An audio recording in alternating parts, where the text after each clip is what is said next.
நாம நம்மள சுத்தி இருக்கிற இந்த பரந்த உலகத்தை எப்படி புரிஞ்சிக்க முயற்சி பண்றோம்? யோசிச்சு பாருங்களேன். ஒரு குழந்தை மாதிரி கண்ணுல படுற எல்லாத்துக்கும் ஒரு பேர் வைக்கிறோம்.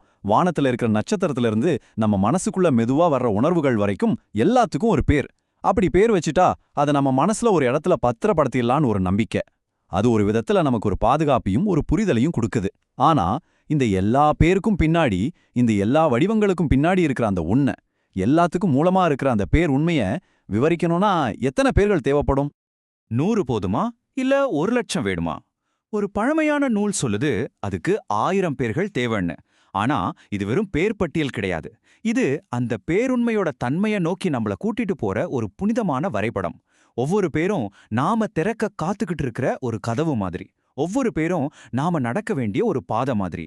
சுவாரஸ்யம் என்னன்னா அந்த 1000 பாதைகளும் கடைசியில ஒரே இடத்துக்கு தான் நம்மள கொண்டு போய் சேர்க்கும். இந்த நூலோட பேரு தான் லலிதா சகஸ்திரநாமம். இது வெறும் ஒரு பிரார்த்தனை பாடல் மட்டும் இல்ல, நம்மளோட அன்றாட வாழ்க்கையில இருக்கிற வேகம், மனசுல ஓடுற எண்ணற்ற சிதறல்கள், இதுக்கு நடுவுல நாம எல்லாருமே ஒரு மையத்தை தேடிட்டு இருக்கோம், ஒரு அமைதியை தேடுறோம். அப்படி நம்ம தொலைஞ்சு போற மாதிரி உணரும் போது நம்மள திரும்பவும் நம்மளோட முழுமைக்கு கொண்டு வந்து சேர்க்கிற ஒரு கருவியா இதை பாக்குறாங்க. இது ரொம்ப பழமையான ஞானமா இருந்தாலும் இதோட தேவை இன்னைக்கு முன்ன விட அதிகமாவே இருக்கு. சஹஸ்ரநாமம்னா மனப்பாடம் பண்ண வேண்டிய 1000 பேர்கள்னு மட்டும் நினைச்சுக்க வேண்டாம். சரி, இதை இப்படி யோசிச்சு பாப்போமா? ஒரே ஒரு பேருண்மைய 1000 வெவ்வேறு கண்ணாடிகள் வழியா பாக்குற மாதிரி. ஒவ்வொரு கண்ணாடியும், அதாவது ஒவ்வொரு பேரும் அந்த உண்மையோட ஒரு புது பரிமாணத்தை, ஒரு தனித்துவமான குணத்தை நமக்கு காட்டும். அப்போ 1000 பேரையும் தெரிஞ்சுக்கிறதுங்கிறது அந்த ஒரே பேருண்மைய 1000 கோணங்கள்ல இருந்து முழுமையா உணர்றதுக்கான ஒரு முயற்சி. இந்த நூலோட மையக்கருத்து ரொம்பவே ஆழமானது. என்ன தெரியுமா? இந்த மொத்த பிரபஞ்சமுமே ஒளியில இருந்தும் அதிர்வுல இருந்து தான் உருவாச்சுன்னு சொல்லுது. நாம பாக்குற மலை, ஓடுற நதி, பேசுற வார்த்தைன்னு எல்லாமே அடிப்படையில வெவ்வேறு அதிர்வுகளோட வடிவங்கள் தான். சுவாரஸ்யமா, இப்போ இருக்கிற நவீன அறிவியல் கூட பிரபஞ்சத்துல இருக்கிற எல்லாமே ஆற்றலோட வெவ்வேறு அதிர்வுகள் தான் சொல்லுது. அப்படி பார்த்தா இந்த 1000 பேர்களும் வெறும் வார்த்தைகள் இல்ல, அவை பிரபஞ்சத்தோட மூல அதிர்வுகளோட ஒளி வடிவங்கள். சரி, இவ்ளோ உன்னதமான ஞானம் நமக்கு எப்படி கிடைச்சது? இது ஹயக்ரீவருங்கிற ஒரு தெய்வீக குருவுக்கும் அகத்தியருங்கிற ஒரு மாபெரும் முனிவருக்கும் நடுவுல நடந்த ஒரு ரகசிய உரையாடலா உருவானது. இது ஏதோ பொதுவெளியில எல்லாருக்காகவும் சொல்லப்படல. தகுதியான ஒரு சீடனுக்கு ஒரு குருவால கொடுக்கப்படுற ஆழமான ஞானமா அதோட தூய்மை கொஞ்சம் கூட குறையாம தலைமுறைகளை தாண்டி நம்ம கிட்ட வந்து சேர்ந்திருக்கு. சொல்லப்போனா இது ஒரு போதனையை விட ஒரு அனுபவ பகிர்வு.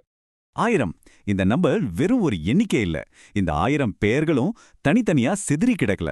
எப்படி ஒரு நூல்ல பூக்களை அழகா கோர்த்து ஒரு மாலையா மாத்துறாங்களோ, அதே மாதிரி மந்திரங்கள்ங்கிற நூல்ல கோர்க்கப்பட்ட ஒரு மந்திர மாலையை அதை வர்ணிக்கிறாங்க. ஒவ்வொரு பூவுக்கும் ஒரு தனி மனம், ஒரு தனி அழகு இருக்கும். ஆனா அது மாலையா சேரும்போது அதோட அழகே தனிதான். அதே மாதிரிதான் ஒவ்வொரு பேருக்கும் ஒரு சக்தி இருந்தாலும் அது எல்லாம் ஒன்னா சேரும்போது ஒரு முழுமையான பிரபஞ்ச தரிசனத்தை நமக்கு கொடுக்குது. இந்த மந்திர மாலையோட அமைப்பு எவ்வளவு தர்க்க ரீதியா இருக்குங்கிறதுக்கு முதல் 3 பேரே ஒரு சிறந்த உதாரணம். முதல்ல ஸ்ரீமாதா, படைப்பின் தாய். இங்கிருந்து தான் எல்லாமே தொடங்குது. அடுத்து ஸ்ரீ மகாராஜினி, அனைத்தையும் ஆளும் பேரரசி, அதாவது படைக்கப்பட்ட எல்லாத்தையும் காக்கிற சக்தி. கடைசியா ஸ்ரீமத் சிம்ஹாசனேஸ்வரி, சிம்மாசனத்தில் விற்றிருக்கும் ஈஸ்வரி. இது பிரபஞ்சத்தை திரும்பவும் தனக்குள்ள ஒடுக்கிக்கிற, அதாவது அழிக்கும் சக்தியை குறிக்குது. ஆக முதல் 3 பேர்லயே ஒரு பிரபஞ்சத்தோட தோற்றம், அதோட வாழ்க்கை, அப்புறம் அதோட முடிவுன்னு ஒரு முழு சுழற்சியுமே அடங்கிடுது. இது ஒரு அழகான கவிதை மாதிரி இல்ல? இந்த பிரபஞ்ச சுழற்சியே ஒரு நாடகம்னா அந்த நாடகம் எந்த மேடையில நடக்குது? நாம பாக்குற அந்த உலகம் உண்மையா இல்ல உண்மையோட ஒரு தோற்றமா? இந்த துதியோட மையத்துல நாம உலகத்தை பாக்குற விதத்தையே கேள்வி கேட்கிற ஒரு ஆழமான தத்துவ போதனை இருக்கு. இந்த நூல் ஒரு அருமையான உருவகத்தை பயன்படுத்துது. யோசிச்சு பாருங்க, ஒரு மங்கலான வெளிச்சம் இருக்கிற ரூம்ல தரையில சுருண்டு ஒரு கயிறு கிடக்குது. ஆனா நாம அதை பாம்புன்னு தப்பா நினைச்சு பயப்படுறோம். நல்ல வெளிச்சம் வந்ததும் அது பாம்பு இல்ல, வெறும் கயிறுதான்னு புரியுது. இங்க பாம்புங்கிறது நாம பார்க்குற இந்த தனித்தனியான துண்டு துண்டான துன்பம் நிறைஞ்ச உலகம், அதாவது மாயை. கயிறுங்கிறது அந்த மாயைக்கு பின்னாடி இருக்கிற ஒரே மாற்றமில்லாத பேருண்மை, அதாவது பிரம்மம். நாம பார்க்கறது பாம்ப, ஆனா நாம பார்க்க வேண்டியது கயிற்ற. இந்த ஞானம் கிடைச்சாதான் பயத்துல இருந்து நம்மால விடுபட முடியும். இந்த ஞானப்பாதையோட மிக அழகான விஷயம் என்னன்னா, இது யாருக்கும் ஒதுக்கப்பட்டது கிடையாது. குழந்தைகள், இளைஞர்கள், பெரியவங்க, வாழ்க்கையோட எந்த நிலையில இருக்கிறவங்களும் இதை பின்பற்றலான்னு இந்த நூலே சொல்லுது. இதுக்குன்னு எந்த கட்டுப்பாடுகளோ வெளிப்புற தகுதிகளோ தேவையில்லை. ஒரு திறந்த மனசும் உண்மையை தெரிஞ்சுக்கணும்னு ஒரு தாகமும் இருந்தா போதும். இந்த பாதை எல்லாருக்கும் எப்பவும் திறந்தே இருக்கு. சரி, 1000 பெயர்கள் இருக்கு, அதுக்கு பின்னாடி ஒரு தத்துவம் இருக்கு, இதெல்லாம் ஓகே. ஆனா ஏன் இந்த 1000 பெயர்களும் ஒரு குறிப்பிட்ட வரிசையில சொல்லப்படணும்? அதை மாத்தி மாத்தி சொன்னா என்ன ஆகும்?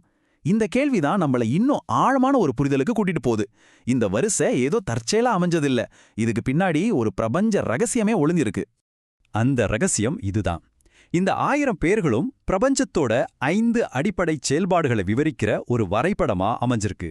படைத்தல், காத்தல், அழித்தல், இந்த 3ம் நமக்கு தெரியும். ஆனா அதுக்கப்புறமும் 2 முக்கியமான நிலைகள் இருக்கு. 4வதா திரோதானம், அதாவது மறைத்தல். உண்மை நம்ம கண்ணுக்கு தெரியாம மாயையால மறைக்கப்படுற நிலை. நாம கயிற்ற பார்க்காம பாம்ப பார்க்கறது இந்த நிலையில தான். 5வதா அனுக்கிரகம், அதாவது அருளுதல். அந்த மாயை விலகி கயிறு கயிறா தெரிகிற நிலை, உண்மை வெளிப்படுற தருணம். இந்த 1000 பேர்களும் இந்த 5 படிகளையும் படிப்படியா நமக்கு விளக்குது.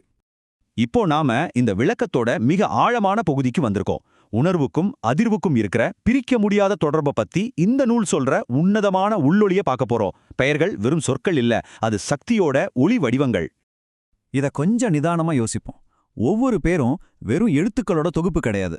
அது ஒரு குறிப்பிட்ட பிரபஞ்ச சக்தியோட தொடர்புடைய ஒரு குறிப்பிட்ட அதிர்வெண். அந்த பேரை உச்சரிக்கும் போதோ இல்ல கேட்கும் போதோ நம்ம அந்த சக்தியோட அதிர்வலைக்கு நம்மளை இசைவிக்கிறோம். இது ஒரு ரேடியோவை சரியான ஃப்ரீக்வன்சிக்கு டியூன் பண்ற மாதிரி தான். சரியான அதிர்வெண்ல இணைஞ்சா பாட்டு தெளிவா கேட்கும் இல்லையா? அதே மாதிரி இந்த நாமங்களை சொல்றது மூலியமா நாம பிரபஞ்சத்தோட அந்த மூல சக்தியோட நம்மளை இணைச்சிக்கிட்டு அதோட தன்மையை நமக்குள்ளேயே உணர்றோம். அப்போ இந்த முழு பயிற்சியும் என்ன? இது நான் வேற, இந்த உலகம் வேறன்னு நாம நினைச்சிட்டு இருக்கிற அந்த பிரிவினைங்கிற மாயைய மெதுவா கரைச்சி திரும்பவும் நம்மளோட முழுமையான நிலைக்கு போற ஒரு அழகான படிப்படியான பயணம். நாம தொலைஞ்சு போன இடத்துல இருந்து நம்மளோட உண்மையான வீட்டுக்கு திரும்பி போற பயணம் இது. பிரிஞ்சு கிடக்கிற வழியில இருந்தும் பயத்துல இருந்தும் ஒன்னா இருக்கிற ஆனந்தத்துக்கும் அமைதிக்கும் போற ஒரு பயணம். இதோட இறுதியான நோக்கம் என்னன்னா, இந்த நூல் ரொம்ப தெளிவா சொல்லுது, எல்லா விதமான துக்கங்கள்ல இருந்தும் விடுபட்டு எதனாலையும் அசைக்க முடியாத ஒரு நிரந்தரமான பேரானந்த நிலையை அடையிறது தான். இது ஒரு மதத்தை பத்தினதோ இல்ல ஒரு குறிப்பிட்ட நபரை பத்தினதோ இல்ல, இது மனுஷனோட அடிப்படை தேடலான மகிழ்ச்சியை பத்தினது. அந்த மகிழ்ச்சி வெறில இல்ல, அது நம்மளோட இயல்பிலேயே இருக்குன்னு உணர்றது தான் இதோட நோக்கம். இறுதியா ரொம்ப அழகான ஒரு விஷயம், இந்த சகஸ்ரநாமத்தோட மைய நாயகியோட பேரு லலிதா. லலிதாங்கிற சொல்லுக்கு அழகா விளையாடுபவள்னு அர்த்தம். இது நமக்கு என்ன சொல்லுது? அந்த எல்லையில்லாத பேருண்மைங்கிறது ஒரு கடுமையான கண்டிப்பான விதி கிடையாது. அது ஒரு படைப்புத்திறன் மிக்க சந்தோஷமான தன்னிச்சையான ஒரு தெய்வீக விளையாட்டு. இந்த பிரபஞ்சமே அவளோட விளையாட்டு தான். நாமளும் அந்த விளையாட்டோட ஒரு பகுதி தான். ஒவ்வொரு பொருளும், ஒவ்வொரு நபரும், ஒவ்வொரு உணர்வும் அந்த ஒரே பேருண்மையோட வெவ்வேறு பேர்கள் தானா? இப்போ இந்த நொடியில நீங்க உணர்ற இந்த நிலைக்கு, நீங்க பார்க்கற இந்த காட்சிக்கு, உங்க இதயத்துல எழும்புற இந்த உணர்வுக்கு நீங்க என்ன பேர் கொடுப்பீங்க?